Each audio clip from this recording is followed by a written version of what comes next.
ஆனா யாரு தைரியசாலி யாரு பெரிய ஆளுன்னு காட்ட இங்க ஒண்ணு போட்டி நடக்கலையே. சொன்ன கேளுமா, இதெல்லாம் விட்டு தொலைகிறது தான் நல்லது. உங்க குடும்பத்துல எந்த ஒரு முக்கியமான விஷயம்னாலும் உங்ககிட்ட கலந்து பேசிதான் முடிவெடுப்பேன். ஓ, உன்னை கேட்காமலே ஒரு முடிவு எடுத்திருக்கேன். என்ன முடிவுங்க? கருணா, அப்பா உனக்கும் எடுக்கிற முடிவுல எந்த மாற்று கருத்து இருக்காதுன்னு நம்புறேன். அப்பா நீங்க சொல்லி எதப்பா நான் மறுத்து பேசியிருக்கேன், மறுத்து பண்ணியிருக்கேன். நீங்க என்ன சொன்னாலும் நான் கேட்பேன்ப்பா. ஆனா நீங்க மயிலோட சேர்ந்து வாழுன்னு சொல்லாம மட்டும் இருந்தா போதும்பா. டேய், அப்படி ஒரு முடிவு உங்க அப்பா எடுத்தாலும் நான் ஒத்துக்க மாட்டேன். அவ கூட நீ வாழ்ந்ததும் போதும், சீரழிஞ்சதும் போதும். கோமதி, கொஞ்சம் இரு. நான் சொல்ல வந்ததை சொல்லு. மயிலோட படிப்பு விஷயம், வேலை விஷயம், வயசு விஷயம், எல்லா விஷயமும் எனக்கு தெரிய வந்தப்போ எனக்கு அவ்வளவு கோவம் வந்துச்சு. மொத்த குடும்பமும் சேர்ந்து நம்மள இப்படி ஏமாத்திருக்காங்கல்ல, அந்த கோவத்துலதான் இந்த பிள்ளைய நான் வீட்டை விட்டு வெளியே போக சொன்னேன். அப்ப கூட பிள்ளைய வெளியே போக சொன்னேனே தவிர ஒரு தீர்க்கமான முடிவு அந்த பிள்ளை விஷயத்துல நான் எடுக்கல.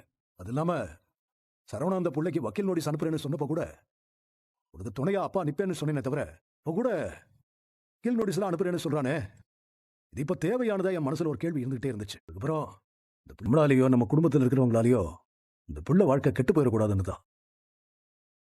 அந்த காரணத்தினாலதான் இந்த பிள்ளைய பத்தி நான் இவ்வளவு யோசிச்சேன். இப்ப இவ்வளவு நடந்ததுக்கு அப்புறமும் நான் ஒரு தீர்க்கமான முடிவு எடுக்கலன்னா எல்லாரும் கேட்டுக்கங்க.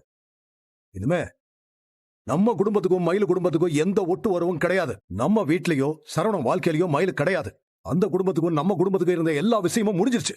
அப்புறம் கோமதி, இந்த பிள்ளையோட பொருள் நம்ம வீட்டுல என்னென்ன இருக்குதோ அந்த பொருள்ல ஒண்ணு விடாம மொத்தமா அவங்க வீட்டுக்கு அனுப்பி வச்சிரு. சரிங்க. அதான்ப்பா சரியான முடிவு. நான் வேணா போய் கொடுத்துட்டு அப்படியே ஒரு 4 கேள்வி கேட்டு வந்துருவா. அதெல்லாம் ஒண்ணு வேணாமா. அவங்க தயவே வேணாம், அவங்க ஒட்டு உறவு எதுவுமே வேணாம்னு முடிவு எடுத்ததுக்கு அப்புறம் அவங்க கிட்ட என்ன நமக்கு பேச்சுவார்த்தை வேண்டி கிடக்கு. இத பாரு கோமதி, இந்த பிள்ளை தங்கமயில் சம்பந்தப்பட்ட எந்த பொருளும் நம்ம வீட்டுல இருக்க கூடாது. நாளைக்குள்ள எல்லா விஷயத்தையும் முடிச்சு விட்டுணும்.